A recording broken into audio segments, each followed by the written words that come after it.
예레미야 하면 눈물의 선지자 예레미야, 그래서 눈물로 예루살렘을 심판하시는 하나님의 그 마음에 대해서 저희들이 함께 살펴보도록 하겠습니다. 그리고 예레미야 다음에 나오는 그 책이 예레미야 애가인데요. 이것은 슬픔의 노래라고 하는 이제 그런 뜻이 있습니다. 예레미야는 왜 눈물의 선지자가 되었을까요? 이것은 하나님께서 예레미야를 통해서 예레미야 선지자 안에서 울고 계신 하나님의 그 마음과 심정이 예레미야 안에 들어있다고 볼 수 있습니다. 그렇기 때문에 예레미야의 눈물일 뿐만 아니라 하나님의 눈물이 예레미야서 안에 잘 나타나 있습니다. 하나님께서는 왜 예루살렘을 심판해야만 했는가에 대해서 함께 우리 알아보겠습니다. 하나님께서 예루살렘을 향해서 이스라엘 향해서 왜 우셨을까? 도대체 예루살렘의 모습이 어떠하였길래 하나님의 거룩한 백성의 삶이 어떠하였길래 하나님께서 자신의 그 이름을 두시고자 했던 그 성전을 멸망케 했을까 우리들이 한번 살펴보고 싶습니다. 우리가 출애굽기 19장 5절 6절 보면 하나님께서 이스라엘 백성들을 세계 민족 중에서 불러내주셔서 제사장 나라와 거룩한 백성 삼아주셔서 이 백성들로 하여금 세계의 구원을 이루고자 하시는 하나님의 뜻과 하나님의 꿈이 있었습니다. 그런데 그 하나님의 백성을 그토록 사랑하시고 아끼시는 그 예루살렘을, 이스라엘 백성들을 또 모든 민족의 제사장으로 삼으신 이스라엘을 심판하시는 그 이유가 무엇일까요? 우리가 예레미야를 보면서 그 이유를 찾아보려고 합니다. 하나님께서는 우리가 이사야 말씀을 통해서 어제 보셨을 텐데요. 이스라엘 향해서 뭐라 그러시냐면 너희들의 죄가 소돔과 같고 고모라와 같다고 말씀하십니다. 소돔과 고모라는 그들의 죄로 인해서 이미 하나님께 심판을 받고 진멸을 당했습니다. 남유다를 향해서 소돔과 같고 고모라 같다고 하신 하나님께서는 유다에 대해서는 586년이 되기까지 멸망에까지 참고 또 참으신 모습을 저희들이 살펴볼 수가 있습니다. 그렇다면 하나님께서 그들의 죄악이 어떠한 것인데 그러한 죄악을 참고 참으셨는가? 예레미야 5장 1절 2절 말씀 보면 예루살렘 가운데 의인 한 사람을 찾으신 하나님의 모습이 나타나 있습니다. 그래서 그 의인 한 사람이 남기까지 정말 그 사람들을 구원하시고자 하시는 하나님의 뜻에 따라서 이렇게 참고 참으신 하나님. 그러면 이스라엘은 어떠한 죄를 지었는가, 어떠한 만행을 저질렀는가, 하나님께서는 왜 그렇기 때문에 심판하실 수밖에 없었는지 저희들이 한번 살펴보고 있습니다.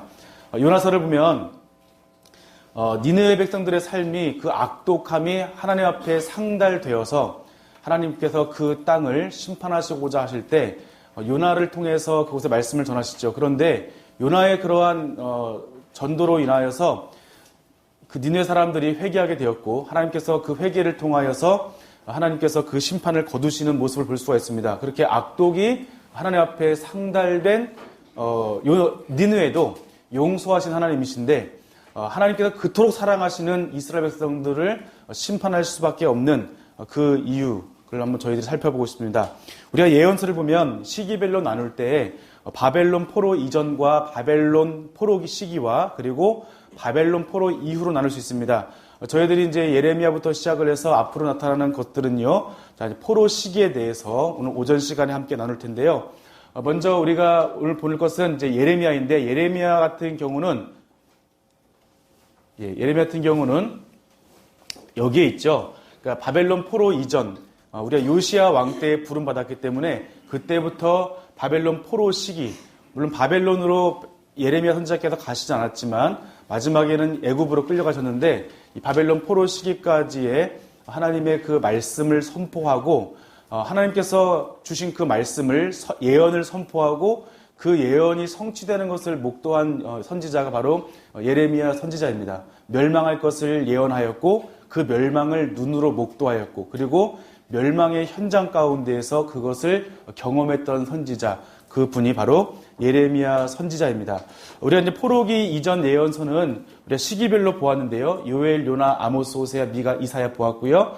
오늘 아침에 저희들이 본 것은 나훔, 스바냐, 하박국을 함께 보았습니다. 지금 시간에는 예레미야부터 시작해서 포로 시기에 있어지는 예레미야와 예레미야 애가와 또한 오바댜, 그리고 이제 동시대에 예루살렘의 말씀을 선포하신 분은 예레미야 선자로 한다면 에스겔 같은 경우는 예레미야서 우리가 중간에 볼 텐데요.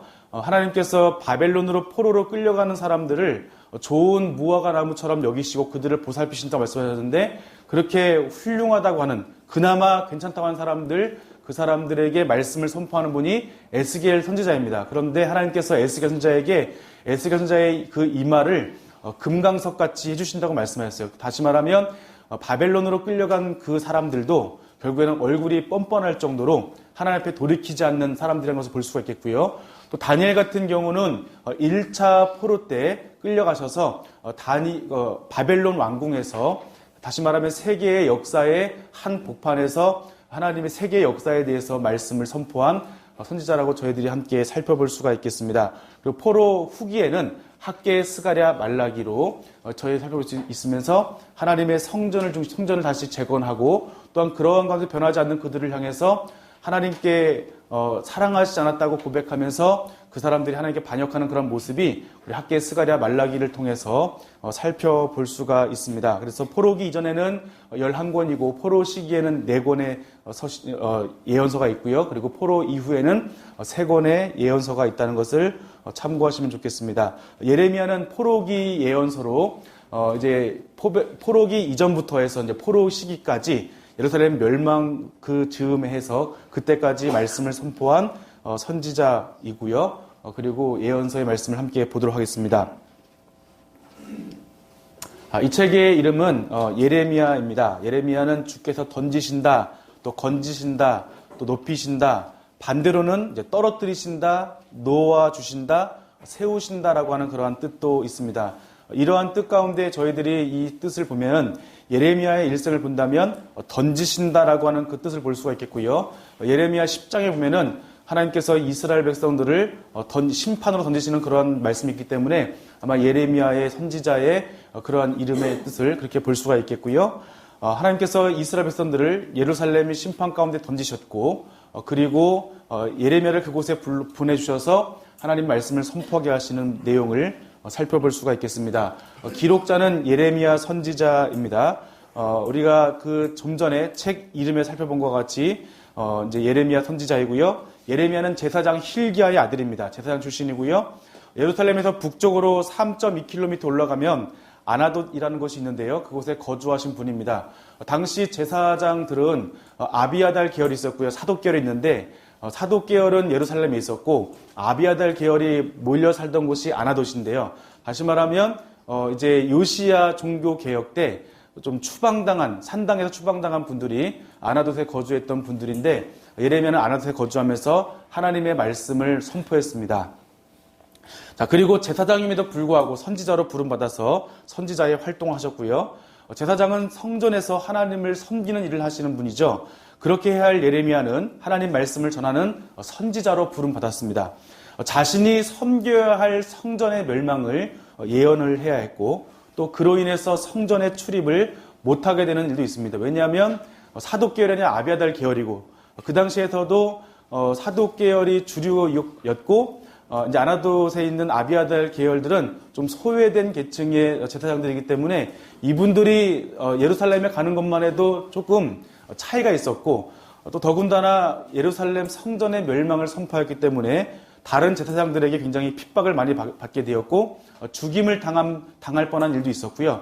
나중에는 아나돗 사람들에 의해서 자신의 고장의 사람들로 하여금 죽임에 위협받는 그런 일도 있었습니다. 아나돗에 거주한 사람들은 제사장의 그런 그룹을 지었던 분들인데요. 그분들도 같은 지역에 살았던 예레미야를 향해서 죽이려고 했던 핍박 가운데 주의 말씀을 전해야 했고 예루살렘의 멸망을 하나님께서 전하라고 하시면서 그 멸망의 처참한 환경 속에서 하나님의 말씀을 전해야 했던 예레미야 선지자의 모습을 한번 생각해 봤으면 좋겠습니다. 예레미야의 말씀을 보기 전에 남유다의 상황을 먼저 보시면요.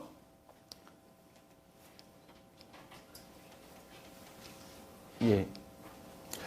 예레미야 활동 시기를 보면은 이제 예레미야 활동 시기의 국내 정세 보면은 남유다 왕국의 말기 시대입니다. 이때 요시야, 여호아스, 여호야김, 여호야킨, 그리고 시드기야 이렇게 있고 그 뒤에 총독 그다야까지 이러한 시기로 저희들이 살펴볼 수가 있겠습니다. 요시야 13년에 시작해서 예루살렘이 멸망하고 바벨론에 끌려가지 않고 예루살렘에 남아있다가 나중에 그 애굽으로 같이 끌려가는 그런 시간 동안 53년 동안 말씀을 선포하시고 활동하신 선지자이십니다. 당시 이 주변국과의 관계를 보면요. 이때는 이제 중동 지역의 변혁과 격동의 시대입니다. 아수르의 최고의 전성기였고요. 아수르에서 영토적으로 가장 큰 영토를 차지한 왕이 아수르 바니팔이라고 하는 왕이었습니다. 아수르 바니팔 왕이 통치할 때 아수르와 동남쪽에 이르는 바벨론, 그리고 아람, 남쪽에 이르는 애굽에 이르기까지 가장 많을 차지했던 왕이 아수르 바니팔이었습니다. 아수르 바니팔이 애굽에서 전쟁하고 있을 때 바벨론 왕으로 있던 아수르 바니팔의 형이 바벨론에서 반란을 일으키죠. 그러자 아수르 바니팔이 애굽에 있다가 바벨론으로 이제 돌아가는 거죠. 돌아가서 그걸 진압하고 나니까 다시 애굽에서 반란이 일어나고 왔다 갔다 하다가 그 가운데 전력을 잃고 이것으로 인해서 아수르 제국이 무너지는 일을 바벨론 왕국이 무너지는 일을 겪게 되었습니다. 그러니까 아수르 바니팔 왕 때 그 전성기는 가장 큰 힘을 맞았지만 최고의 전성이 맞았지만 오히려 그것이 양날의 검이 되어서 아수르가 어려워지게 되는 그런 원인이 있었고 그래서 바벨론으로 넘어가는 그런 일들로 보게 되었습니다. 아수르의 최대 전성기 누렸던 아수르 왕 아수르 바니팔이 죽었을 때 이때 예레미야가 소명을 받는 그때입니다. 그러니까 아수르 바니팔이 죽었을 때 예레미야가 소명을 받았고 이때가 요시야 제13년이라고 하는 그런 때인 것을 여러분이 참고하시면 좋겠습니다. 이때가 627년입니다. 자, 어제 배우셨겠지만 히스기야 때도 남유다의 남은 성읍이 2개밖에 되지 않았습니다. 그런데 아수르 바니팔이 죽고 나서 그 사이에 내전이 일어나고 애굽에서는 반란이 일어나면서 바벨론에서도 반란이 일어나고 뿐만 아니라 아람이나 레반트 지역에서도 이제 그 아수르가 약해지다 보니까 권력의 공백기가 생겨서 이전에 빼앗겼던 땅을 요시야가 다시금 회복하는 이제 그러한 시기였고 그래서 아수르가 더 이상 그 지역에 관심을 갖지 못했던 그러한 시기입니다. 자, 그래서 요시야가 빼앗겼던 땅을 다시 찾았고요. 더 나아가서 북이스라엘의 땅까지 다 차지하게 되었습니다. 자, 그러면서 그곳 살았던 산당들을 다 청소하고 그 산당의 제사장들을 죽이고 우상을 타파하고 종교 개혁을 하게 되었는데 바로 아수르 바니팔이 죽고 다시금 거기에 공백기 생기면서 땅을 회복하면서 그 땅에 있었던 우상 숭배를 척결하기 위해서 종교 개혁을 일으킨 것을 저희가 볼 수 있겠고요.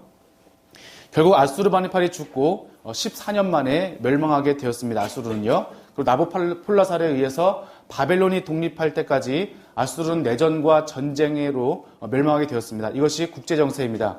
정리하면 요시야의 선대 왕이었던 므낫세, 아몬이 통치하는 시대가 아수르의 최고의 전성기였습니다. 므낫세는 55년 통치하였고요. 아몬은 2년 동안 통치했습니다. 이때 모든 우상을 열심으로 섬겼습니다. 므낫세 같은 경우는 저희 지금까지 열왕기나 역대기나 아니면 지난 시간 보았던 이사야를 통해서 보시면요.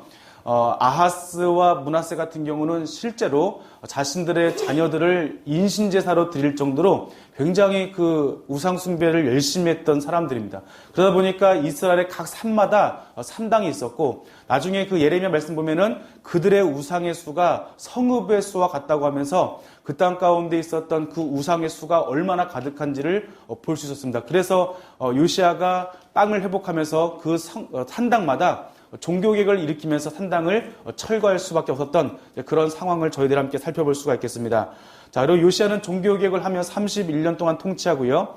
애굽과의 전쟁, 애굽이 아수르를 도와주러 가는 길에 무깃도 전투에서 요시야가 전사하게 되고요. 이때 그 이후에 요시야의 아들이었던 여호아스가 왕이 되고 또 여호야김이 왕이 되고 다시금 이스라엘 가운데 우상이 다시 성행하게 되는 그러한 역사를 저희 살펴볼 수가 있겠습니다. 요시야가 무깃도 전투에서 죽게 되고 애굽에 의해서 죽게 되죠. 그때가 609년인데요. 요시야가 죽으면서 아수르도 멸망을 하게 되는 것을 저희들이 함께 살펴볼 수 있습니다. 아수르 바니팔이 죽은 이후에 아수르에는 엄청난 혼란이 시작되고요. 존립의 문제가 시작되었습니다. 신흥국 바벨론은 독립하여서 아수르를 위협하고요. 아수르가 애굽에 요청을 하죠. 도와달라 요청하고 그때 아수르가 애굽과 힘을 합치면 바벨론을 이길 수 있는 거예요. 그래서 도움 요청했을 때 애굽이 올라갈 때 또 요시야 입장에서는 이것을 막아야 되는 그런 상황이기 때문에 이것을 막았고요. 우리가 역대기 보시면 아시겠지만 어제는 바로 느고가 이것을 하나님의 뜻이니까 나를 막지 말아라 했는데 요시야가 그것을 막고 하나님께 묻지 않고 그래서 이제 죽음에 이르는 그런 것을 저희들이 함께 살펴보았습니다. 그렇기 때문에 이 당시에는 애굽에 대한 반감이 컸습니다. 반애굽이 요시야도 반애굽이었고 그리고 그의 아들 여호아스도 반애굽으로서 그 후대의 왕이 되었습니다. 자, 이때 여호야김이 누구냐면 여기 보시면 요시야가 죽고 나서 그 아들이 여호야김하고 여호아스가 있는데 누가 왕이 되었느냐면 첫째 아들인 여호야김이 되어야 되는데 여호야김이 친애굽이에요. 그러다 보니까 아버지 요시야가 애굽에 의해서 죽었기 때문에 당시 그 예루살렘 안에서는 반애굽이 되겠죠. 그러니까 여호아스가 반애굽이기 때문에 여호아스가 첫째를 건너뛰고 왕이 되고요. 그리고 올라간 지 3개월 만에 전쟁을 마치고 돌아올 때 여호야김이 바로 느고에게 내가 이 나라를 바치겠습니다. 그러니까 저를 이곳에 왕으로 세워주십시오라고 해서 여호아스를 폐위시키고 여호야김을 왕이 되는 이제 그러한 경우를 저희가 함께 살펴볼 수가 있습니다. 자, 그리고 여호야김 11년 동안 바벨론에서 의해서 여호야긴이 또다시 왕이 되죠. 여호야김의 부자 관계죠. 여호야긴이. 그리고 여호야긴이 또 3개월 만에 물러나게 되고 이제 다시 요시야의 셋째 아들이었던 시드기야가 다시금 마지막 왕으로서 통치를 하게 됩니다. 시드기야는 굉장히 우유부단한 왕이었습니다. 시드기야는 중간에서 어떻게 할지 몰라서 항상 힘든 일 생기면 예레미야에게 와서 어떻게 할까 물어보고 또 말을 해주면 나한테만 말한 거야 아무한테도 말하지 마라고 하면서 그 사람은 철저하게 또 돌아가서는 또 신하들의 말에 따라서 거기에 또 왔다 갔다 하는 우유부단한 모습. 그래서 예레미야 말씀을 듣지만 그 말씀에 청종하지 않고 또 우유부단하게 항상 마음의 불안한 가운데 살았던 사람이 시드기야라고 볼 수가 있겠습니다. 결국 하나님의 말씀이 선포되고 들었던 시드기야였지만 결국 하나님 말씀을 신뢰하지 못했습니다. 그로 말미암아서 시드기야의 아들들이 시드기야 눈앞에서 죽임을 당하고 시드기야는 눈이 뽑혀서 1500km 되는 바벨론으로 끌려가는 그런 벌을 받게 되었습니다. 자, 저희들이 이제 기록 연대를 보시면요. 627년, 그러니까 예레미야가 부름받은 그때부터 574년까지 마지막에 바벨론으로 인해서 586년에 예루살렘이 멸망하고 그리고 남아있던 자들이 애굽으로 가게 되면서 이때까지 거기서 사역하는 분이죠. 그러니까 나중에 보시면 두 무화 강주리가 있습니다. 좋은 무화 강주리와 나쁜 무화 강주리가 있는데 좋은 무화 강주리는 바벨론에 끌려가서 하나님께서 이렇게 보살피신다고 하는 것이고 안 끌려간 무화 강주리는 나쁜 무화 강주리인데 이 무화 강주리와 함께 하시겠다고 했던 분. 그런데 여기서도 남는 것이 하나님의 뜻이라고 했었는데 이마저도 무시하고 애굽으로 갔던 사람들 그 사이에 들어가서 끝까지 멸망하는 자들과 함께 하나님 말씀을 선포해야 했던 예레미야 선지자의 그런 모습을 저희들이 함께 살펴볼 수 있겠고요. 그래서 53년 동안 하나님의 말씀을 전하면서 사역하신 것을 저희들이 살펴볼 수가 있겠습니다. 자, 그리고 기록 목적을 보시면 언약 관계로 맺어진 남유다 백성들에게 사랑과 공의 하나님을 선지자의 삶으로 증거했습니다. 그리고 사랑의 훈계로서 남유다 심판의 의미를 선포했고요. 새 언약과 회복의 약속을 선포했습니다. 그러니까 하나님께서 우리를 심판하시는 것은 우리의 심판으로 모든 것을 끝내시는 것이 아니라 심판 후에 우리로 하여금 다시 돌아올 수 있도록 말씀하시는 것을 볼 수 있겠죠. 그래서 우리에게 항상 새 언약을 주시고 심판 중에서도 우리를 돌아오라 말씀하시는 하나님의 모습을 볼 수가 있습니다. 저희들이 마지막 날 요한계시록 보면은 요한계시록의 최종 심판이 실행된 후에도 하나님께서 내 백성아 그 죄에 참여하지 말고 돌아오라 말씀하시면서 끝까지 돌아오라고 말씀하시는 요청하시는 하나님의 절절한 마음을 저희들이 살펴볼 수가 있겠습니다. 그리고 열방을 심판하시는 가운데 온 세상의 주권자이신 하나님을 이 가운데에서 선포하면서 기록 목적을 저희가 함께 살펴보았습니다. 첫 절과 끝 절을 한번 다 같이 읽어보겠습니다.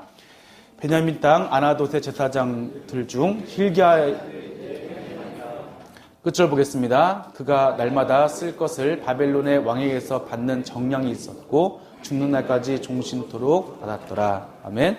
자, 베냐민 땅 아나돗에 거주했던 제사장 중에 hil기야의 아들 예레미야입니다. 다시 말하면 이분이 이제 부름받은 장면부터 시작하고요. 마지막에 다 심판이 끝난 후에 여호야긴 왕이 37년 만에 석방됨을 통하여서 하나님의 그 심판이 70년 동안 바벨론의 심판을 받고 나서 다시 회복될 것이라고 하는 그러한 장면으로 여호야긴의 이런 그 풀려남을 통해서 이스라엘이 회복될 것이라는 것을 보여주면서 예레미야서가 끝나게 됩니다. 자, 전체복이 보시겠습니다. 전체복이 예레미야는 총 52장이에요. 굉장히 많죠? 예레미야 선지자께서 53년 동안 말씀을 선포하시면서 항상 1년이 몇 주이죠? 52주 동안 쉬지 않고 계속해서 돌아오라 말씀하시고 선포했던 그걸 따라서 52장으로 이해하시면 좀 편할 것 같고요. 다른 하나는 예레미야가 결혼을 안 했습니다. 그런데 결혼을 했으면 애가 5명이래요. 자, 그러면 예레미야 애가는 몇 장이냐면 5장이고요. 또 예레미야 선지자께서 좋아하는 야채가 있었는데 그 야채가 오이래요. 그래서 이렇게 52장으로 이해해도 좋고요. 또 예레미야와 그 다음 나온 에스겔은 다 합해서 100장입니다. 그래서 예레미야는 52장이고 에스겔은 몇 장일까요? 그러면 48장입니다. 이렇게 이해하시면 그냥 뭐 중요한 건 아니지만 여러분이 그렇게 이해하시면 또 편할 수도 있습니다. 자, 소명부터 해서 전체 크게 4기둥인데요. 자, 첫 번째 보시면 소명의 기둥이 있고 소명장이 있고요. 그 다음에 남유다를 향한 예언들이 있고 열방을 향한 예언이 있고 예루살렘의 멸망에 대한 이렇게 크게 4가지의 기둥으로 되어 있습니다. 자, 첫 번째 기둥 보시면 우리가 소명, 예레미야 선지자를 부르시는 이런 소명장이 있고요. 살구나무의 비유와 또한 끓는 가마의 비유를 통해 끓는 가마의 이러한 그 모습을 통해서 예레미야를 부르시고 심판하시고서 선포하시는 말씀 볼 수 있겠고요. 그리고 남유다를 향한 예언들은 크게 4가지로 되어 있습니다. 작게 4가지로 되어 있습니다. 죄악으로 인한 심판 예언, 이때 12편의 설교가 이제 기록되고요. 자, 우리가 이제 요시야하고 여호아스하고 여호야긴, 시드기야 중에 제일 괜찮은 왕이 누구죠? 그렇죠. 요시야 왕인데 12편의 설교 중에 7편이 요시야 시대 때 선포가 되어집니다. 그리고 우리가 요시야 13년에 부름받았기 때문에 요시야가 제8년에 하나님을 찾기 시작하였고 요시야 제12년에 1차 종교개혁을 했고 요시야 제18년에 2차 종교개혁을 했어요. 그러면 제13년은 1차 종교개혁을 하고 나서 1년 후입니다. 자, 그러면 1년 후에 부름받아서 말씀을 선포했다는 것은 종교개혁이 이미 시작을 했고 산당들이 철거되는 그때 부름받았을 때에 그러면은 잘 돌아오고 있는데 그때 7편의 설교가 기록된 것은 이들이 제대로 돌아오지 않은 것을 의미하죠. 그래서 그 백성들을 향해서 온전히 돌아오고 하나님의 심판을 예언하시면서 돌아올 것을 촉구하시는 그 말씀이 그들의 죄악을 지적하시고 그들이 죄악 가운데 벗어날 것을 말씀하는 내용이 우리가 첫 번째 이러한 설교가 이제 죄악으로 인한 예레미야의 12편의 설교가 되겠고요. 이 말씀을 선포하다 보니까 예레미야가 선포할 때 말씀을 듣기 싫은 사람들이 있습니다. 여러분 잔소리하면 듣기 좋은 사람은 없죠. 네, 잔소리하면은 듣기가 싫습니다. 그런데 이 말씀의 내용은 그냥 단순한 잔소리가 아니라 그 나라가 멸망할 것이고 하나님께서 세우신 하나님의 눈과 마음이 있는 그 성전이 결코 멸망하지 않을 것이라고 여기는 사람들에게 이 성전이 멸망할 것이고 너희들은 다 잘못 살았다고 말할 때 여기에서 좋아할 사람은 없을 거예요. 그럼에도 불구하고 이 말씀이 하나님의 말씀이면 돌이켜야 되는데 이 사람들이 여기에 돌이키지 않았을 때 하나님의 말씀의 선포가 있고 또 대립이 있어집니다. 자, 그러다 보니까 그 후에는 예레미야의 그 멸망의 선포와 함께 대립이 있고 그다음에 하나님께서 다시금 멸망했지만 새로운 회복의 약속을 주시고요. 그리고 여기 33장부터 45장까지는 예루살렘의 함락에 대한 좀 열왕기에 나오지 않는 자세한 내용이 있습니다. 그래서 여러분이 열왕기 하의 뒷부분과 33장, 35장을 함께 보실 때 그 시대적인 배경 가운데 어떻게 멸망하는지를 우리가 예레미야 안에서 좀 자세하게 살펴볼 수가 있습니다. 자, 그리고 이제 남유다만 이렇게 멸망하는 것으로 끝나는 것이 아니라 남유다가 멸망하기까지 남유다의 멸망에 이렇게 촉매 역할을 했던, 또 괴롭혔던 그러한 나머지 열방을 향한 10개국을 향한 하나님의 심판 예언이 있습니다. 그리고 마지막에 예루살렘의 멸망으로 볼 수가 있는 이때는 시드기의 배반과 죽음, 그리고 예루살렘의 성의 파괴에 대해서 살펴볼 수가 있겠습니다. 자, 이것을 조금 보면은 크게 우리가 보면 여기 하나님의 심판과 회복에 대한 약속을 볼 수 있겠고요. 그리고 예언에 대한 결과를 볼 수가 있겠습니다. 그리고 이 말씀이 선포된 장소는 남유다이고요. 그리고 이것은 주변 나라에 선포했고, 마지막에는 바벨론에 대해서 장소가 이제 그 장소를 향해서 선포된 말씀인 것을 저희들이 함께 살펴볼 수가 있습니다. 자, 우리가 이걸 보시면 크게 이제 소명장을 1장으로 볼 수 있겠고요. 그리고 이제 예레미야의 소명장이 그냥 한 장이고, 예레미야가 12편의 설교를 해요. 근데 여러분, 설교를 많이 하면 목이 쉬잖아요. 목이 쉬면 요구르트를 따뜻하게 데워 드시면 목이 금방 풀려요. 그런데 요구르트를 좋은 걸 드시면 더 좋겠죠. 요구르트 중에 좋은 게 2호 요구르트래요. 그래서 25장까지 설교하셨다 해서 2호 요구르트 보시면 되겠고, 자, 예레미야가 이렇게 말씀을 선포하고 나서 다른 선지자들과 대상들과 대립을 해요. 그러면 힘들죠. 힘들면 어떻게 되면은 어떻게 힘들어요? 이구이구 힘들죠. 그래서 29장까지 선포 대립이 있고, 힘들었지만 하나님께서 다시 새로운 회복의 말씀을 주실 때 회복의 삼삼한 이야기에서 33장까지를 보시면 되겠고, 여기는 45장 그냥 보시면 되고, 그다음에 여기는 자, 남유다 주변 10개국을 향한 이제 예언이 있어요. 근데 이제 예루살렘 멸망한 걸 보고 나서 이렇게 처참하게 멸망된 걸 보고 나서 이 열방들이 바라보았을 때 이제 사륙이 일어난 거예요. 그래서 일이 났어요. 그래서 사륙이 일어나서 일이 일어났습니다고 해서 이제 10개국에 대해서 여러분 이렇게 보시면 조금 이해가 편할 것 같고요. 52장은 다시죠. 예레미야 선지자가 5일을 좋아하신다 그랬어요. 그렇게 해서 전체 52장을 이런 구조를 통해 보면은 여러분이 읽으시다가 지금 만약에 20장이다 이러면 설교하시는 중이지 그렇게 이해하시면 좋겠고요. 그리고 31장이다 이러면은 삼삼한 이야기 30장 30장까지 그렇게 여러분이 이해하시면 예레미야를 머릿속에 구조를 놓고 보시면 조금 이해하시기가 편할 것 같습니다. 자, 그리고 예레미야의 특징은요, 이 말씀의 내용이 연대기로 되어 있으면 좋은데 그렇지 않아요. 이제 왔다 갔다 하는 경우가 많이 있어요. 앞에 있고 뒤에 있고 또 앞에 일이 뒤에 있기도 하고 뒤에 일이 앞에 있기도 하는 경우가 많이 있어요. 그래서 예레미야를 볼 때는 저희들이 나눈 것처럼 이렇게 주제별로 보았을 때 예레미야를 바르게 볼 수 있겠고요. 특별히 예루살렘 함락이나 이 부분은 연대기적으로 되어 있습니다. 나머지 설교나 이런 선포와 대립은 전부 다 주제별로 되어 있기 때문에 여러분이 예레미야 보실 때는 주제별로 읽으시면 좋겠고, 그냥 성경을 보시다가 좀 어려우시면 여러분에게 좋은 책이 있잖아요. 하마야 성경학교 책을 여러분 옆에 두시고 표를 보시고 함께 보시면 도움이 많이 될 것 같습니다. 자, 우리가 이제는 들어가서 이거는 이제 예레미야의 설교에 대한 부분인데, 첫 번째 설교부터 7번째 설교까지가 전부 다, 여기 7번째가 있죠. 여기까지가 전부 다 요시야 시대 때 선포된 말씀이겠고요. 자, 뒤에 보시면은 이제 시드기야 때 말씀이 마지막에 이제 많이 선포되는 경우를 볼 수가 있겠습니다. 그리고 시기별로도 이렇게 왔다 갔다 하면서 좀 섞여 있는 부분을 여러분이 함께 살펴볼 수가 있겠습니다. 자, 먼저 소명을 보시면 하나님께서 이제 예레미야를 부르시는데요. 우리 한번 다 같이 말씀을 다 같이 한번 읽어보겠습니다. 내가 너를 모태에 짓기 전에 너를 알았고, 내가 배에서 나오기 전에 너를 성별하였고, 너를 여러 나라의 선지자로 세웠노라 하시기로, 내가 이르되 슬프도소이다 주 여호와여 보소서, 나는 아이라 말할 줄 알지 못하나이다 하니, 여호와께서 내게 이르시되 너는 아이라 하지 말고 내가 너를 누구에게 보내든지 너는 가며 내가 내게 무엇을 명령하든지 너는 말할지니라. 아멘.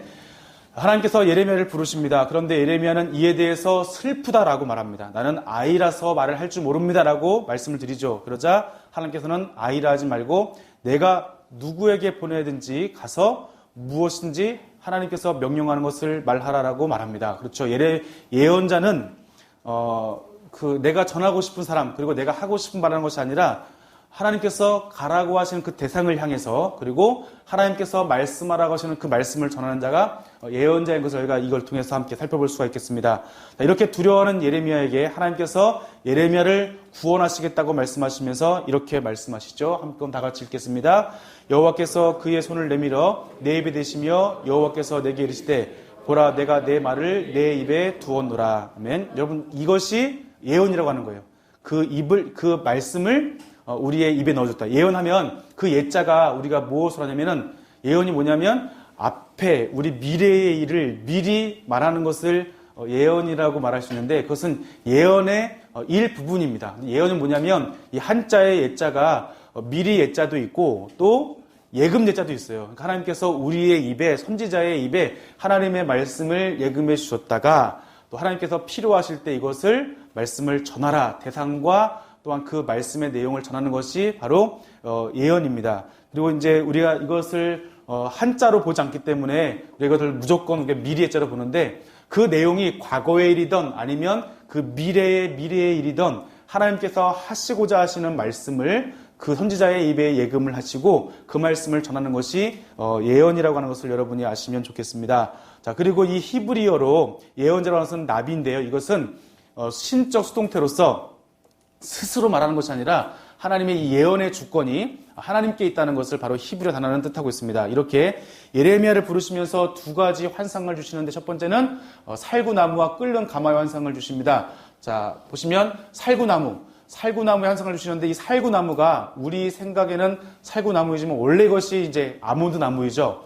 우리 성경을 번역할 때 다 첫 시간에 들으셨죠? 예, 그래서 이제 이 살구나무가 아몬드 나무라고 하는 것이고요. 이것도 뭐 그렇게 중요하진 않아요. 원래는 이것이 아몬드 나무라고 하는 것이고, 이 살구나무가 이제 히브리어로 쏴케드라는 말이고요. 이제 이것이 언어 유희예요. 말씀을 지킨다라고 하는 말은 쏴카드예요. 그래서 히브리어는 자음만 쓰기 때문에 이 글자가 똑같겠죠. 그러다 보니까 언어 유희로 하나님께서 하신 말씀을 반드시 지킵니다. 그래서 내가 내 말을 그대로 이루려 함이라, 이 말씀을 살구나무의 이러한 것을 통해서 하나님께서 예레미야에게 부르시는 장면이 있겠고요. 두 번째로는 이제 끓는 가마의 환상이 있습니다. 돌아가셨고 북방에서 일어나서 이것이 북방에서 넘어지는 걸 보고, 왜냐면 북방에서 이제 그 뜨거운 끓는 가마가 넘어짐으로 해서 예루살렘을 심판할 것을 말씀하시는데, 바벨론을 향해서 이제 심판하시는데, 바벨론은 사실은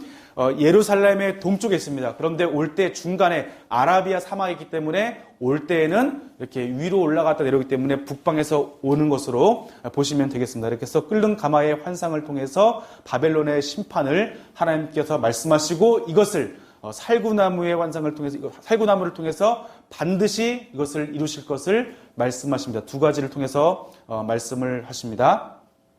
자, 그렇다면 남한국 유다를, 예루살렘을 심판하시는 그 이유는 무엇일까요? 그리고 그들의 잘못은 무엇일까요? 다 같이 말씀 보겠습니다. 우리 16절 말씀을 읽겠습니다. 무리가 나를 버리고 다른 신들에게 분향하며 자기 손으로 만든 그들에 절하였은즉 내가 나의 심판을 그들에게 선고하여 그들의 모든 죄악을 징계하리라. 아멘. 자, 이들의 죄악은 무엇이냐면 하나님을 버리고 우상 숭배를 했다는 것입니다. 하나님보다 다른 나라를 더 의지하고 그들의 신을 의지하고 우상 숭배를 하였습니다. 그래서 이것에 대해서 하나님께서 징계하시겠다고 말씀하십니다. 이때가 요시야 왕 제13년에 있었던 일입니다. 요시야 왕이 제12년에 종교개혁을 하고 1년이 안 된 상태에서 하나님께서 이 나라를 심판하시고자 하는 그런 말씀의 내용을 저희들이 살펴볼 수가 있습니다. 이제 두 번째 기둥을 보면 이렇게 예레미야를 부르시고 나서 이스라엘 백성들에게 남유다를 향해서, 예루살렘을 향해서 죄악으로 인한 심판의 예언이 12편의 설교 형식으로 되어 있습니다. 자, 보시면 설교가 12편이 있는데, 첫 번째는 남유다 범죄에 대한 심판의 경고이고요. 두 번째는 죄악을 답습하는 남유다를 심판하십니다. 자, 이때도 죄악을 답습하는 거예요. 이전에 있었던 므낫세와 아몬에 있었던 그러한 수많은 죄악들, 거기에 아직까지 씻겨지지 않은 그러한 죄악들을 그대로 답습하여서 바꾸지 않고 종교개혁을 하고 또한 모든 산당을 척결했지만 그 가운데 그 삶을 변화시키지 않는 그런 그 죄악을 답습하는 그 모습들을 하나님께서 그를 향해서 회개를 촉구하고 심판을 경고하시는 모습을 볼 수 있습니다. 그리고 외식적인 예배, 우상 숭배를 통해 드러난 남유다의 이러한 위선을 볼 수가 있겠고, 하나님과의 언약을 위반한 남유다에 대한 심판의 경고, 그리고 두 가지 비유를 통한 경고, 썩은 뱃띠와 포도 가죽 부대. 그래서 썩은 뱃띠는 아무리 쓸모가 없는 겁니다. 허리를 동이지 못하기 때문에. 그리고 포도주 가죽 부대는 포도주를 마셔서 취해서 비틀거리는 것처럼 그들이 비틀거릴 것을 말씀해 주시고요. 또 남유다의 이말 가문과 예레미야 기도가 있습니다. 그리고 예레미야 내려진 세 가지 명령이 있습니다. 결혼하지 말아라, 초상집에 가지 말아라, 잔치집에 가지 말아라. 이것은 뭐냐면 앞으로 예루살렘의 그런 삶이 하나님께 돌이키지 않았을 때 이렇게 결혼도 할 수 없고 잔치집에도 갈 수 없고 초상집에 갈 수도 없는, 왜냐하면 심판 가운데 있기 때문에 그런 모습을 미리 보여주신 것을 볼 수가 있겠고요. 그리고 두 가지 비유를 통해서 하나님의 주권과 멸망을 선포하십니다. 토기장의 비유를 통해서 토기장이가 마음대로 만들 수 있고, 또한 이 깨어진 종기를 다시 부셔서 만들 수 있는 그 권한이 토기장이 있기 때문에 이스라엘의 모든 주권이 하나님께 있음을 보여주고 있습니다. 그리고 남유다 왕국을 향한 심판의 경고가 있고요. 그리고 거짓 선지자들에 대해서 심판을 경고합니다. 그리고 두 무어가 강주가 있습니다. 좋은 무어화가 강주리, 나쁜 무어화가 강주리가 있는데, 좋은 무어화 강주리는 바벨론의 포로로 끌려가는 자들이고 하나님께서 이들을 좋은 무화과처럼 잘 보살펴 주신다고 말씀하시는 것이고, 가지 않는 남은 자들을 향해서는 그들은 나쁜 무화과처럼 버려질 것을 말씀하십니다. 그리고 12번째 설교는 70년 포로 생활에 대한 이러한 예언을 하고 다시 돌아올 것을 말씀해 주십니다. 자, 첫 번째 우리가 남유다의 범죄에 대한 심판의 경고를 보실 텐데요. 자, 이때 말씀을 한번 보시면 다 같이 함께 읽겠습니다. 가서 예루살렘의 귀에 외칠지니라. 여호와께서 이와 같이 말씀하시기를 내가 너를 위하여 내 신혼의 때의 사랑을 기억하노니 곧 씨 뿌리지 못하는 땅 그 광야에서 나를 따랐음이니라. 이스라엘은 여호와를 위한 성물 곧 그의 소산 중 첫 열매이니 그를 삼키는 자면 모두 벌을 받아 재앙이 그들에게 닥치리라.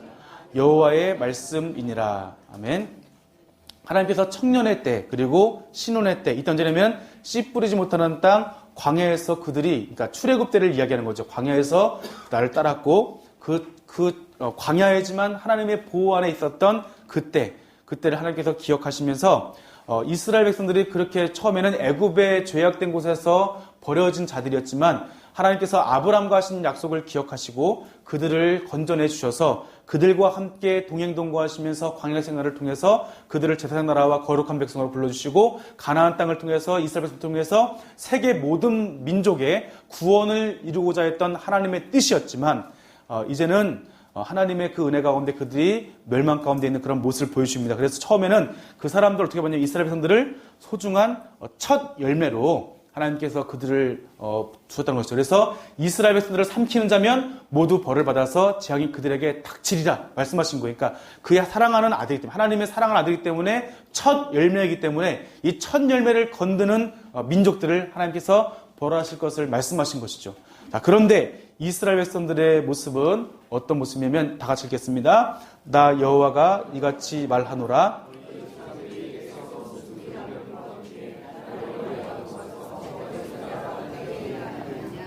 네, 이 조상들에게서 무슨 불의함을 보았길래 이제 멀리 떠나느냐. 하나님께서 그토록 사랑하시고 신혼 때와 처음 만났을 때 그 감격 속에서 그 사람들을 첫 소산으로, 첫 열매로 아시고, 그리고 이스라엘 백성들을 너무나 사랑하시기 때문에 이스라엘 백성들을 괴롭힌 나라를 다 벌하신다고 말씀하신 하나님, 그토록 하나님의 큰 사랑과 천지 만물을 창조하신 하나님께서 애굽의 종되었던 그들을 불러내주셔서 세계 모든 민족의 제사장 나라로 거룩한 백성 삼아주신 하나님의 은혜를 저버린 것은 하나님 앞에서 무슨 불의를 보았길래 이렇게 헛된 거짓된 것을 따라가느냐라고 하나님께서 말씀을 하십니다. 자, 8절 말씀 보겠습니다. 제사장들은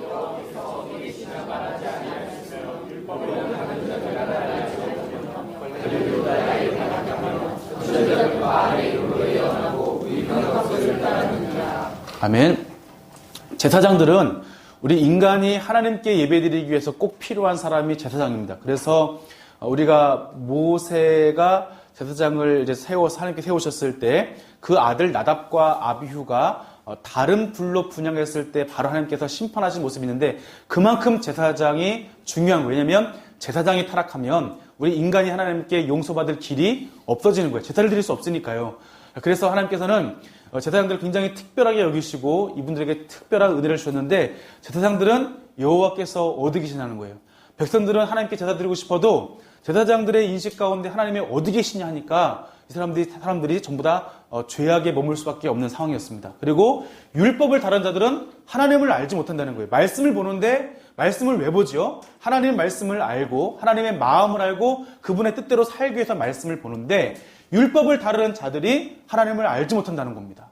관리들은 누구냐면 하나님께서 그 백성들에게 백성 다스릴 수 있도록 하나님께서 왕이시지만 왕과 관리를 통해서 백성들을 하나님의 백성으로 잘 보살펴야 되는데 이 관리들이 하나님께 반역하여서 오히려 그 왕이신 하나님께 반역하여서 백성들을 괴롭히고 탄압하고 하나님 백성들을 이렇게 탄압했던 그 모습을 볼 수 있겠고요. 선지자는 하나님의 말씀, 아까 예언처럼 하나님이 주신 그 말씀을 전해야 되는데 오히려 하나님의 말씀을 저버리고 바알의 이름으로 예언하고 무익한 것들을 따르는 이러한 모습들을 함께 볼 수 있습니다. 근데 또 문제는 뭐냐면 백성들이 또 두 가지 악을 행했다는 거예요. 뭐냐면 생수의 근원되는 하나님을 버리고 또한 스스로 웅덩이를 판 것인데 그 웅덩이가 아무 물도 가둘 수 없는 터진 웅덩이를 만들었다는 것입니다. 그래서 하나님을 버리고 그 속에 나를 경외함이 없는 것이 이스라엘 백성들의 악이라고 하는 것입니다.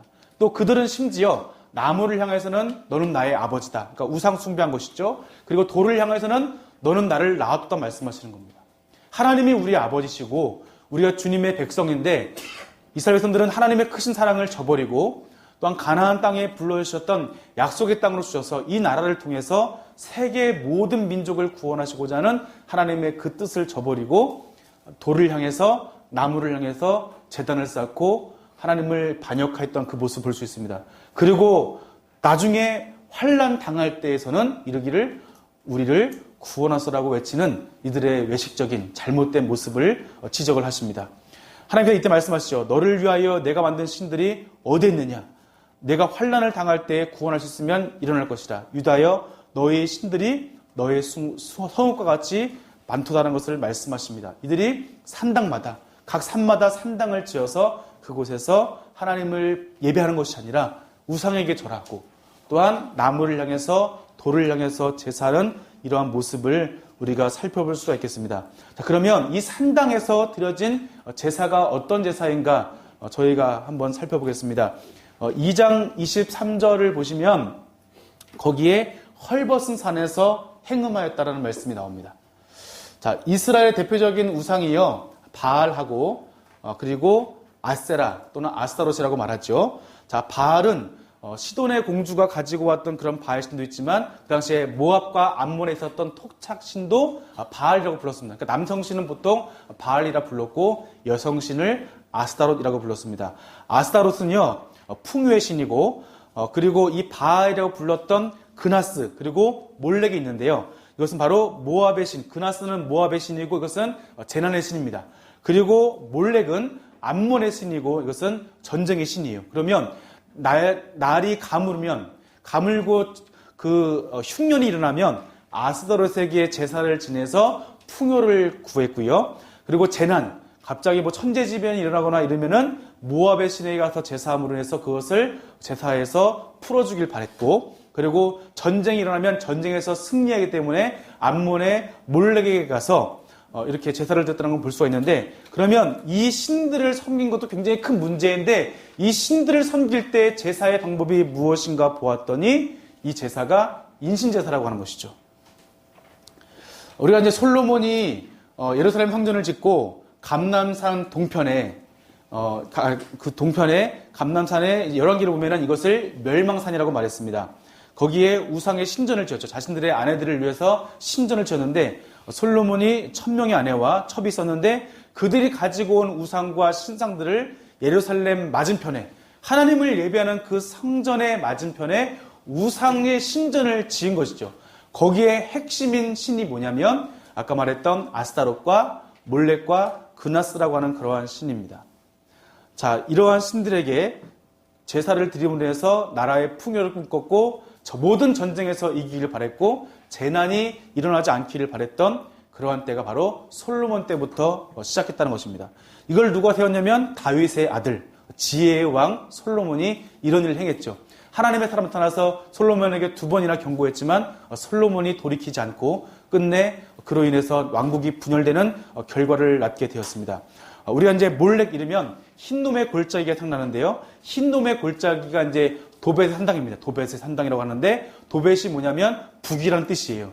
왜냐하면 이 청동으로 만든 그 송아지에다가 그 아이를 올려놓는 거예요. 그러면 아이가 아래서 부를 때면 거기에서 이제 태워져 죽는 것인데 이것이 바로 몰렉에게 드렸던 제사의 방법이고 우리가 그 유다 왕 중에는 11번째 왕이었던 아하스와 므낫세가 이러한 일들을 실제로 자기 아들들을 지내보냈다고 하는 것이죠.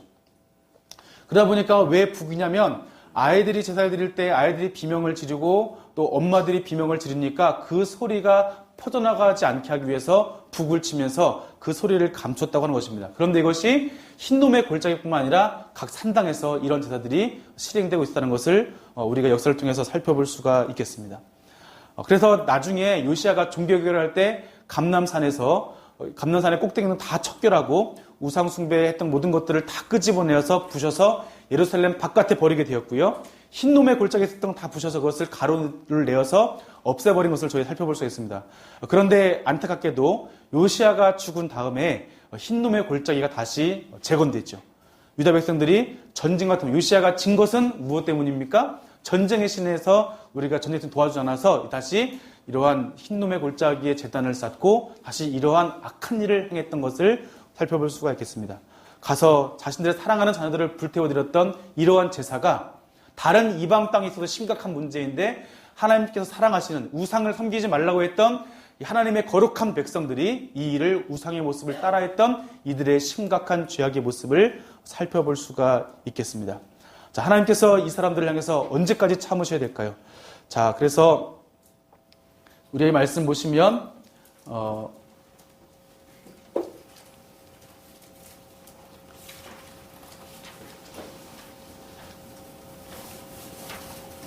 자, 이 가운데 하나님 말씀하시는 것은 배역한 자식들이라는 거죠. 배역한 자식들 가운데 하나님께서 이들을 향해서 돌아오라 말씀하시는 내용을 살펴보고 있습니다. 함께 다 같이 말씀을 8절 말씀을 다 같이 한번 읽겠습니다. 내가 배역한 이스라엘이 간음을 행하였으므로 내가 그를 내쫓고 그에게 이혼서까지 주었을 때 그에게 반역한 자매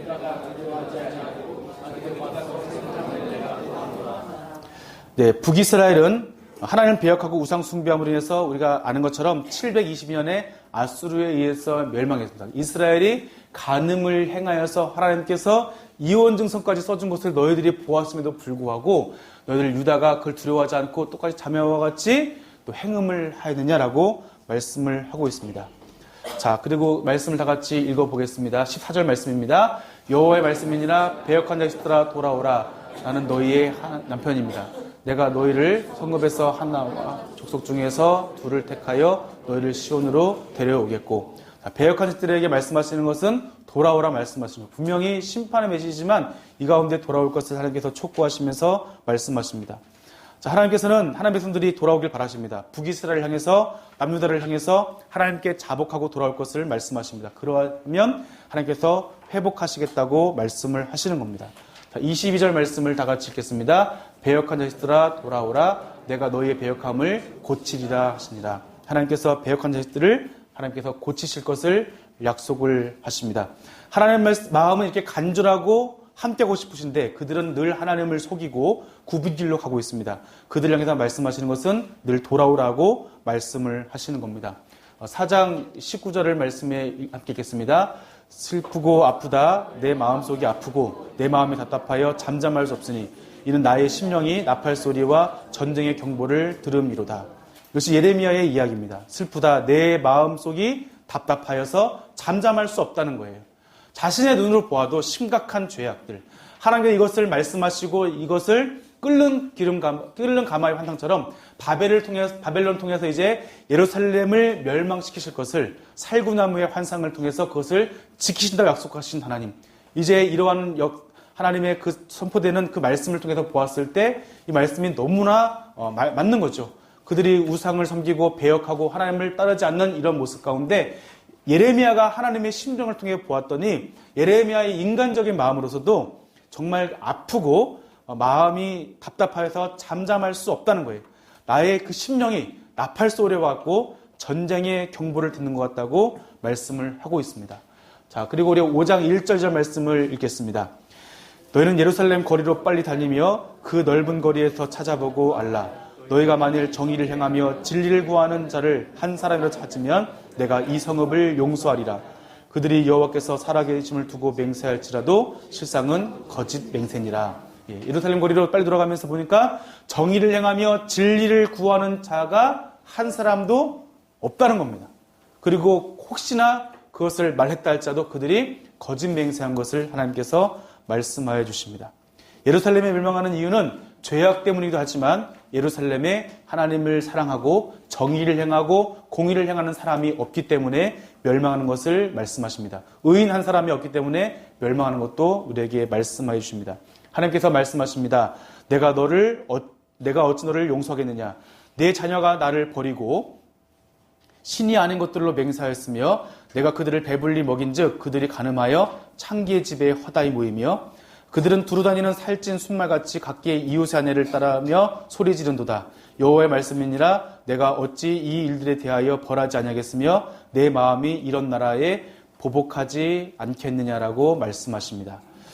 자, 12절 말씀 읽겠습니다. 그들이 여호와를 인정하지 아니하며 말하기를 여호와께서는 계시지 아니하니 재앙이 우리에게 임하지 아니할 것이요 우리가 칼과 기근을 보지 아니할 것이며 선지자들은 바람이라 말씀이 그들의 속에 있지 아니한즉 그 당하리라 하느니라. 아멘.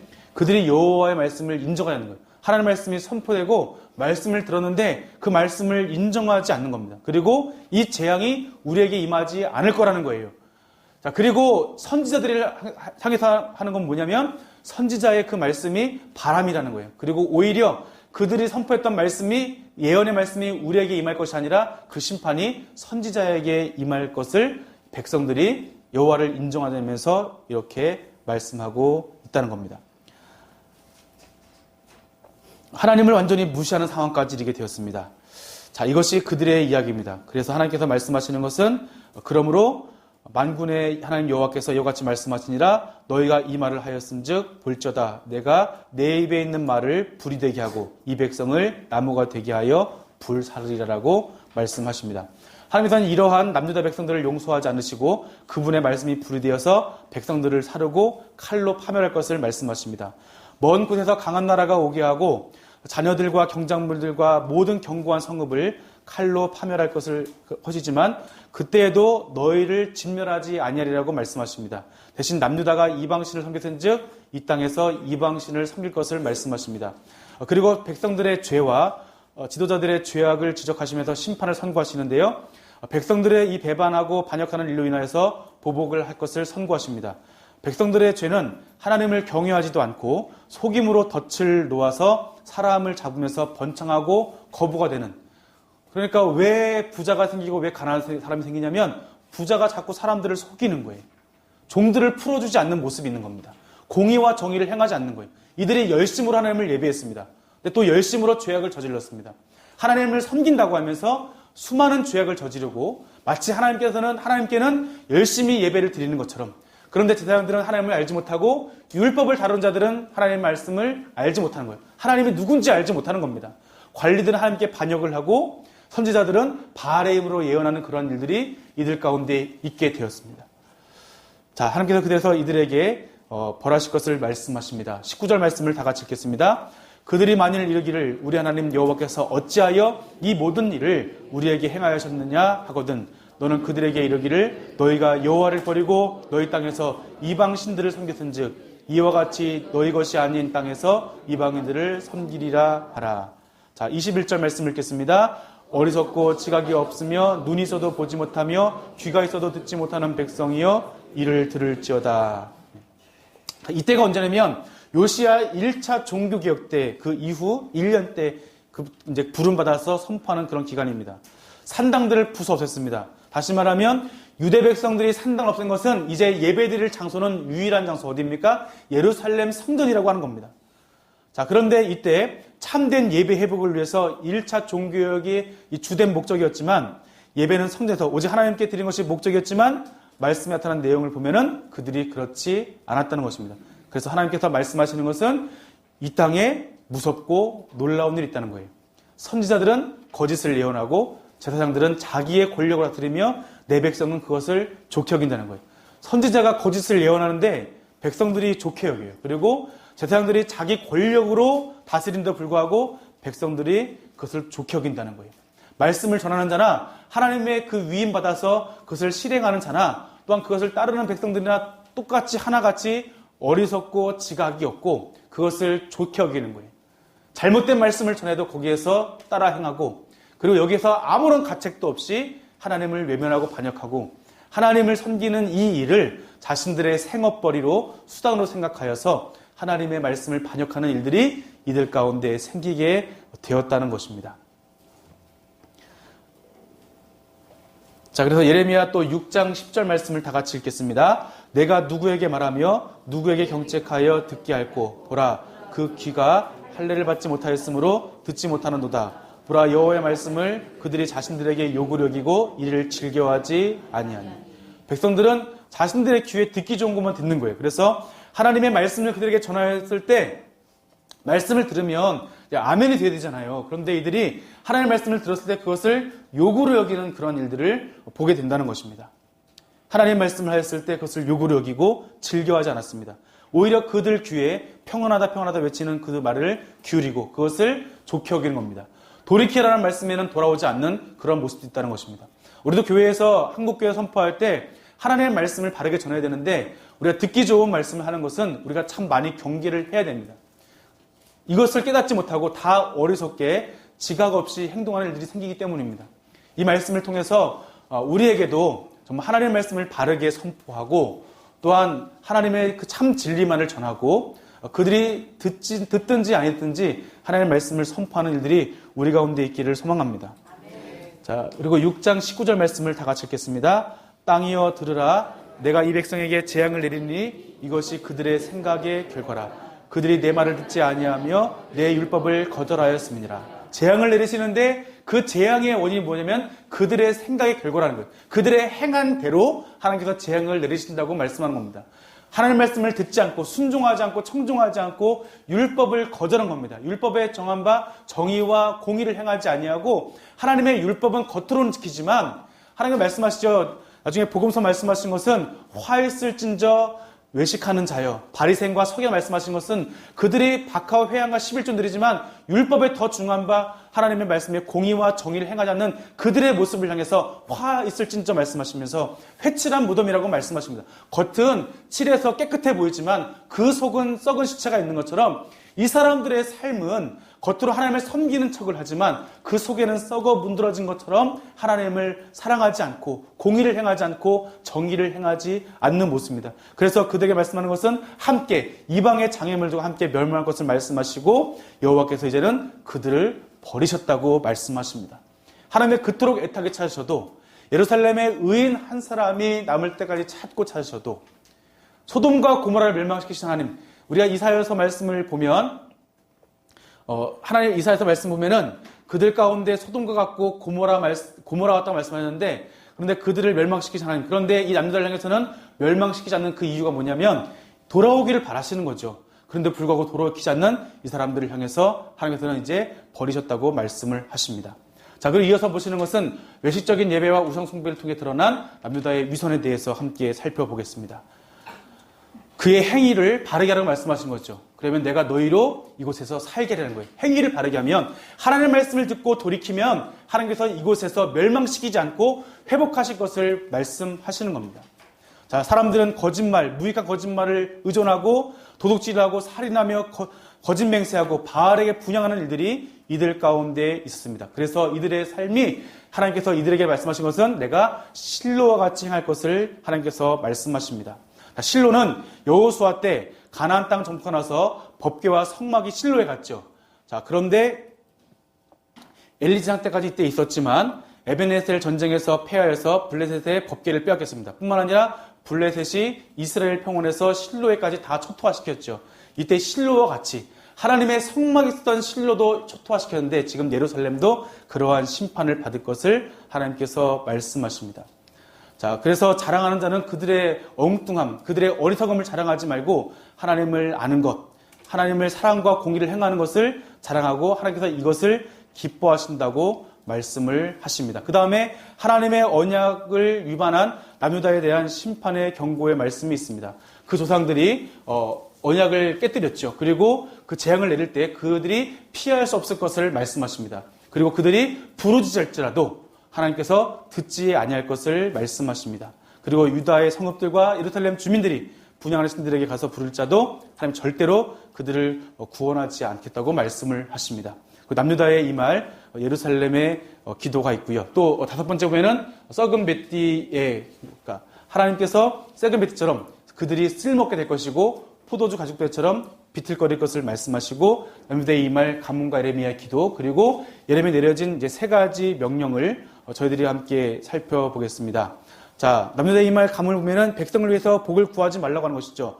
자, 왜 그러냐면 그 부르짖을지라도 그들의 모습 때문에 겉으로는 기도하지만 돌이키지 않은 그 사람들, 예레미야를 통해서도 그들을 위해서 복을 구하지 말라는 거예요. 하나님께 듣지 않으신다고 말씀하십니다. 반드시 그들을 멸할 것을 하나님께서 말씀하시는데요. 모세와 사무엘이 기도한다 할지라도 백성을 향할 수 없고 용서하지 않는다고 합니다. 모세는 그 백성들을 구원하자면 자신의 이름을 생명책에서 지워주시라고 말했던 분이 모세이고, 사무엘은 이 백성을 위해서 기도하기를 쉬는 죄를 범하지 않겠다고 하는 분이 사무엘 때문에 모세와 사무엘이 그 백성을 대신해서 기도했던 그 모습, 그렇게 모세와 사무엘이 하나님 앞에 기도한다 할지라도 하나님의 마음을 돌이킬 수 없다는 것을 말씀하십니다. 왜냐하면 하나님께서 뜻을 돌이키시기에 이제 지쳤다는 것을 말씀을 하십니다. 그래서 왜냐하면 그들이 자기의 길에서 돌이키었다는 거예요. 하나님께서는 늘 돌이키실 것을 준비하고 계시고 기다렸지만 그들이 스스로 자기의 길에서 돌이키지 않은 것을 하나님께서 말씀하십니다. 그리고 예레미야에 내려진 세 가지 명령이 있습니다. 첫 번째는 아내를 맞이하지 말라. 두 번째는 초상집에 들어가지 말라. 세 번째는 잔치집에 들어가서 함께 앉아 먹거나 마시지 말라고 말씀을 하십니다. 왜냐하면 이 심판 때의 모습이 이러할 것이기 때문에 심판의 모습을 미리 보여주십니다. 그리고 두 가지 비유를 통해서 하나님의 주권과 멸망을 선포하시는데 토기장이와 깨어진 옹기의 모습 중에서 하나님께서 만드시는 분도 하나님이시고 그것을 부시고 다시 부셔서 다시 만드시는 분도 하나님, 모든 것의 주권이 하나님께 있음을 말씀하여 주십니다. 그리고 두 무화 강조리 현상이 있는데요. 보시면 성전 앞에 놓인 무화 강조리 두 개 있는데 극히 좋은 무화가 있고 극히 나쁜 무화 강조리가 이 가운데 있습니다. 그리고 좋은 무화 강조리는 뭐냐면 갈대인의 땅에 이르게 한 유다 포로를 좋은 무화처럼 잘 돌보시겠다는 거예요. 하나님의 말씀은 바벨론에 항복하라는 거예요. 이때는 항복하면 하나님께서는 이 사람들을 좋은 무화처럼 잘 돌보시고 다시 돌아와서 세우실 것을 말씀하시고요. 그런데 남은 자들은 나쁜 무화 강조리로 주께서 삼으시고 이때 버리시겠다고 말씀을 하십니다. 그리고 70년 포로에 대한 예언이 있습니다. 자, 하나님께서 이들에게 진멸하여서 웃음거리가 되게 하시면서 70년 동안 바벨론의 왕을 섬길 것을 말씀하십니다. 그리고 70년이 지나면 다시 돌아올 것도 하나님께서 말씀하십니다. 자, 그리고 예레미야가 모든 민족을 향해서 예언하고 이 책에 기록한 모든 말을 그 땅에 임하게라고 말씀을 하시죠. 자, 여러 민족과 큰 왕들이 그들의 손이 행한 대로 갚으리라고 말씀을 하십니다. 그리고 예레미야의 선포와 대립이 있습니다. 예레미야 선포 대립 보시면 첫 번째 보시면 예레미야가 명령한 말씀을 백성에게 전할 때 제사장들과 선지자들과 모든 백성이 그를 붙잡고 내가 반드시 죽어야 하리라고 말하죠. 자, 이때 어찌하여 너가 이 성전이 실로하겠다고 말하느냐라고 예레미야에게 따지는 모습을 그리고 책망하는 모습을 볼 수가 있겠습니다.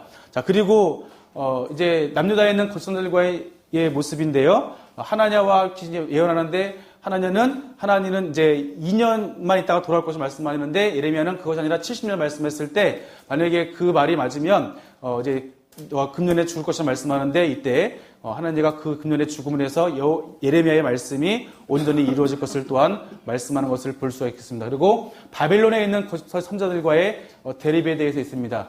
70년 차면은 이곳에 돌아오게 하리라 라고 말씀하시면서 너희를 향한 생각을 내가 안 하니 평안이고 재앙이고 다시금 심판에 내모셨지만 다시금 그들에게 평안을 주셔서 미래와 희망을 주실 것을 하나님께서 말씀해 주십니다. 그리고 새 언약과 회복의 말씀을 주시는데 새 언약을 맺으시는 것은 그들에게 주시는 것은 내가 나의 법을 그들의 속에 두며 그들의 마음에 기록하여 나는 그들의 하나님이 되고 그들은 내 백성이 될 것이라 말씀하십니다. 새 언약은 언약의 내용이 바뀌는 것이 아니라 기록되는 장소가 바뀌는 것이죠. 아니면 돌판에 썼다 이제는 우리 마음에 기록하여서 우리가 잊어버릴 수 없도록 하시겠다는 것을 하나님께서 말씀하십니다. 그리고 예루살렘에 함락이 있는데요. 첫 번째 예루살렘에서의 사역이 있겠고요. 자, 그리고 예루살렘의 멸망의 직전에 예레미야의 사역과 남유다 멸망 당시의 예레미야의 사역, 그리고 남유다 멸망 후에 예레미야의 사역, 예레미야의 바룩에 대한 그런 말씀이 이 가운데 있습니다.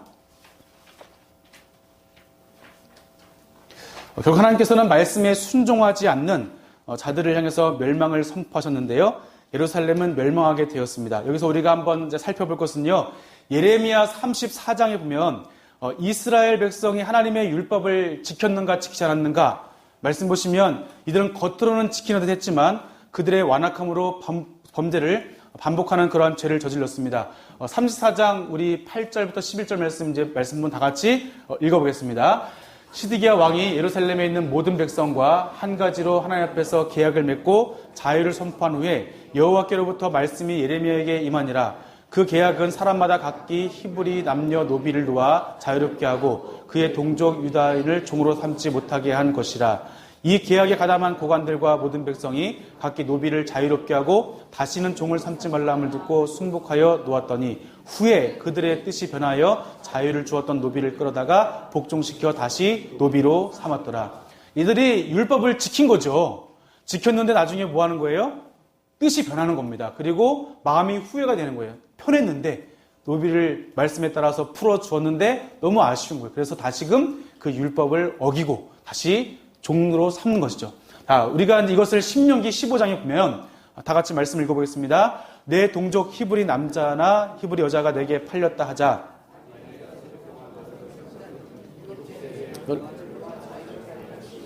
그를 놓아 자유롭게 할 때에 빈손으로 가게 하지 말고 내 양무리 중에서 타작마당에서와 포도주 틀에서 그에게 후히 줄지니 곧 내 하나님 여호와께서 내게 복을 주신 대로 그에게 줄지니라. 그러니까 돌려보낼 때 그냥 보내는 것이 아니라 어떻게 보내는 겁니까?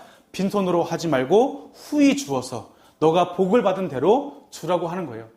그런데 이 하나님의 말씀을 따라서 보냈을 때 그냥 보내기만 했겠죠. 그러니까 이 사람들이 갈 데가 없으니까 다시 후회해서 다시 붙잡아오는 하나님의 말씀을 지켰지만 엉터리로 지키고 나팔절도 나팔은 불었겠죠. 하지만 그냥 이때에 다 면제년에 풀어주는 것이 아니라 이들은 형식적으로는 풀어주지만 다시금 후회하여서 뜻을 돌이켜서 다시 그 율법에 지켰던 것을 다시 번복하는 일들이 이들 가운데 있었다는 것입니다. 자, 그런데 레갑 족속을 보았더니 레갑 족속에 너 포도주를 주고 마시라 했더니 우리 선조 요나답이 이것을 먹지 말라고 했고 우리가 파종도 하지 말고 장막에 살고 포도의 소산을 먹지 포도의 농원을 갖지 말고 또한 포도주를 먹지 말라고 한 것을 우리가 지금까지 한 번도 빠뜨리지 않고 다 지켰습니다고 말하는 걸 보면서 이러한 이방의 변방에 있었던 레갑 족속도 그들 선조의 말을 다 하나도 빠짐없이 지금까지 지켜왔는데 내가 너희에게 그렇게 지키라고 했던 너희들의 그 하나님의 말씀을 너희들은 내게 순종하지 않는 것을 말씀하시면서 이들을 향해서 통탄하신 하나님의 모습을 볼 수가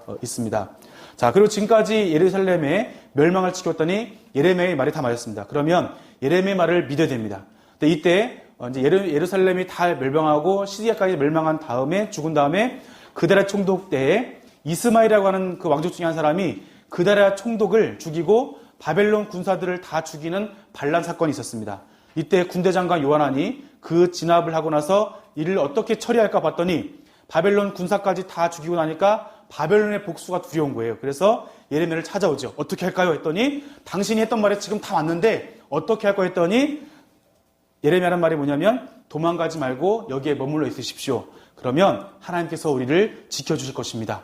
바벨론의 보복이 두려운데 여기 있으라니까 이 사람들이 또 바벨론의 말을 예레미야의 말을 듣지 않습니다. 그러면서 이제 애굽으로 다 함께 도망가는데 이때 예레미야를 함께 끌고 예레미야가 이제 애굽까지 가게 됩니다. 애굽에서 예레미야가 또 그들을 향해서 버려진 그들, 남겨진 그들을 향해서 또 남겨진 것뿐만 아니라 하나님의 말씀, 마지막 거기 남아있으면 또 살려주는 말씀을 또 어기고 애굽까지 가는 그 멸망 중에 멸망으로 가는 그들에게까지 함께 가서 하나님의 심판 가운데 머물렀던 예레미야의 모습을 볼 수가 있습니다. 예레미야는 그곳에서 마지막으로 돌아가시는 모습을 우리가 알 수 있겠습니다. 예레미야는 예루살렘 멸망할 때 바벨론으로 가지 않고 예루살렘에 머물렀고 그래서 애국까지 끌려가는 예레미야 선지자의 모습을 볼 수 있겠고요. 사실 예레미야 같은 경우는 예루살렘 멸망할 때 포로로 끌려가는 가운데 라마에서 시대장 느부사라단이 당신이 하나님 선지자인 줄 제가 압니다. 당신이 원하는 대로 바벨론으로 가면 가서 제가 후에 대접할 것이고 만약에 원하시면 여기에서 놓아드리겠습니다 말했을 때 예레미야가 그때 갈 수 있겠죠. 자신도 끌려가서 좋은 무화과처럼 보살받을 수 있었겠지만 예레미야는 그것을 포기하고 오히려 나쁜 무화과들 가운데 이들이 마지막 남은 이 사람들도 버림받은 이 사람들도 정말 남은 사람들은 가난한 사람만 남았습니다. 근데 남은 이 사람들에게도 하나님의 말씀을 전하여서 돌이키기를 바랬던 예레미야의 모습을 볼 수 있겠습니다. 그런데 예레미야가 돌아온 모습은 폐허가 된 이스라엘의 모습, 예루살렘 성전의 모습이었습니다. 그래서 이곳에서 예레미야 애가를 기록하시는 것을 볼 수 있겠습니다. 예레미야의 이런 모습을 가지고 폐허가 됐던 끝까지 심판의 자리에서 남아있었던 그리고 멸망한 자들과 함께 있으면서 하나님의 말씀을 전했던 분이 바로 예레미야 마음이고 또 이것은 뭐냐면 하나님께서 이 남은 자들도 버림받은 자들도 끝까지 포기하지 않으신 하나님의 그 마음을 우리가 함께 살펴볼 수 있습니다. 자, 이제 이스라엘이 이렇게 멸망 예언이 끝났고요. 예루살렘이 이제 함락이 되었습니다. 그리고 나서 이제 열방을 향한 예언, 남유다 주변 10개국을 향한 심판의 예언이 이 가운데 있습니다. 애굽과 블레셋과 모압과 암몬과 에돔, 다메섹, 게달, 하솔, 그리고 엘람, 마지막 바벨론에 대해서 나와 있는데요. 자, 이 지역에 대해서 함께 말씀을 하는 모습을 볼 수가 있겠습니다. 자, 우리 말씀 함께 보시면요. 다 같이 함께 읽겠습니다. 여호와께서 선지자 예레미야에게 바벨론과 갈대아 사람의 땅에 대하여 하신 말씀이라. 이는 한 나라가 북쪽에 나와서 그를 쳐서 그 땅으로 황폐하게 하여 그 가운데 사는 자가 없게 할 것임이라. 사람이 다 도망할 것임이니라. 아멘. 그래서 바벨론은 지금까지 없었는데요. 바사 왕 고레스를 통하여 이제 바사 제국으로 넘어가고 바벨론은 이제 완전히 무너지게 됩니다. 그래서 하나님께서 바벨론을 최종적으로 심판하십니다. 바벨론은 이제 70년, 그러니까 아수르 멸망하고 나서 바벨론 왕국이 70년으로 끝이 났는데 하나님께서 이 바벨론의 이 심판 가운데에서 이스라엘을 괴롭힌 남유다를 멸망시킨 이 나라에 대해서도 하나님께서 끝까지 심판하신 모습을 볼 수 있습니다. 왜냐하면 내 사랑하는 자녀들을 죄악에 빠지게 했고 괴롭혔던 그들을 향해서 하나님께서 또 멸망하신 장면이 있겠고요.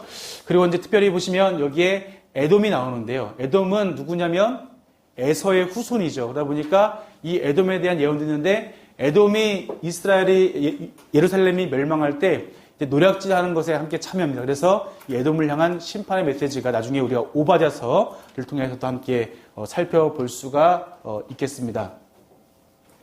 다 같이 4절 말씀 읽겠습니다. 여호와의 말씀이니라. 그날 그때에 이스라엘 자손들이 돌아오리라. 유다 자손도 함께 돌아오되 그들이 울면서 그 길을 가며 구할 것이며 그들이 그 얼굴을 시온으로 향하여 그 길을 물으며 말하기를 너희는 오라 잊을 수 없는 영원한 언약으로 여호와와 연합하라 하리라. 아멘. 자, 하나님께서 원하시는 것은 이제는 남유다만 회복된 것이 아니라 이스라엘 자손들도 돌아오고 유다 자손도 함께 돌아와서 하나님을 구하고 그리고 하나님께서 오라 잊을 수 없는 그러한 영원한 언약으로 여호와와 함께 연합하자. 하나님과 함께 하자는 것을 이들을 향해서 말씀하시는 것을 우리들이 살펴볼 수가 있습니다. 자, 그리고 이제 저희 볼 것은 마지막에 이제 예루살렘 멸망에 대한 부분인데요. 시드기야의 배반과 죽음, 예루살렘 성의 파괴에 대해서 저희들이 살펴볼 수가 있겠습니다. 자, 마지막에 이제 시드기야의 배반과 죽음, 파괴성을 보시면 바벨론 군대가 예루살렘 성을 포위하고 18개월 후에 예루살렘은 이제 비참하게 무너지게 되었습니다. 성벽은 무너지고 시드기야 왕은 도망하다가 붙잡힙니다. 남유다의 마지막 왕인 시드기야는 바벨론을 배반함으로 인해서 시드기야 왕 앞에서 죽게 되고, 시드기야 왕 앞에서 시드기야 아들이 죽게 되고, 시드기야는 눈을 뽑혀서 바벨론으로 끌려가게 되었습니다. 그리고 죽는 날까지 옥에 갇히게 되었습니다.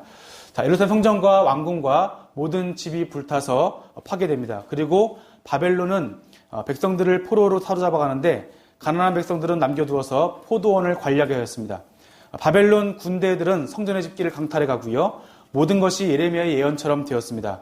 그러나 남유다 19대 여호야긴 왕이 바벨론으로 끌려간 지 37년 만에 석방이 되고요. 바벨론 왕 앞에서 먹으면서 함께 녹봉을 받게 되었습니다. 이것이 예레미야의 회복 예언의 성취가 강조되고 있습니다. 지금까지 예레미야 말씀 보았는데요. 예레미야에서는 남유다가 주전 586년에 멸망할 때 전후의 상황에 대한 모습을 보여주고 있습니다. 하나님께서 우리와 영원히 함께하고 싶으신 그 마음을 알 수 있습니다. 멸망하는 중에도 돌아오라 말씀하시면서 하나님께서 그들을 기다리시고 마지막에는 너희들이 이스라엘도 오고 유다에도 와서 나에게 구하라. 그리고 너희들은 나에게 오라. 우리와 영원히 언약을 맺고 함께 연합하자고 하나님께서 말씀하십니다. 남유다의 범죄 중에라도 멸망하지 않으시려고 했던 참고 참으시는 하나님. 그런데 예루살렘에 의인이 한 사람이 없어서 멸망할 수밖에 없는 이 하나님의 아픈 마음을 살펴볼 수가 있습니다. 하나님께서 이때 심판까지 오면은 여호와는 공의로우시다는 것을 볼 수 있는데요.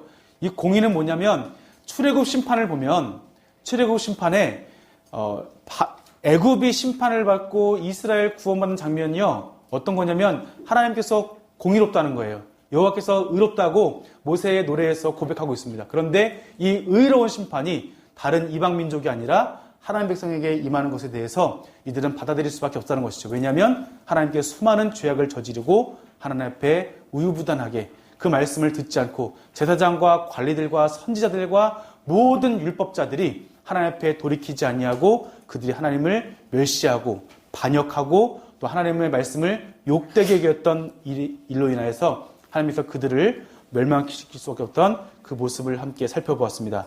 자, 그럼에도 불구하고 하나님께서는 이제 결국 멸망하게 되었지만 그들의 다시 회복시킬 것을 약속하시면서 예레미야를 통해서 하나님의 그 마음을 저희들이 함께 살펴보았습니다.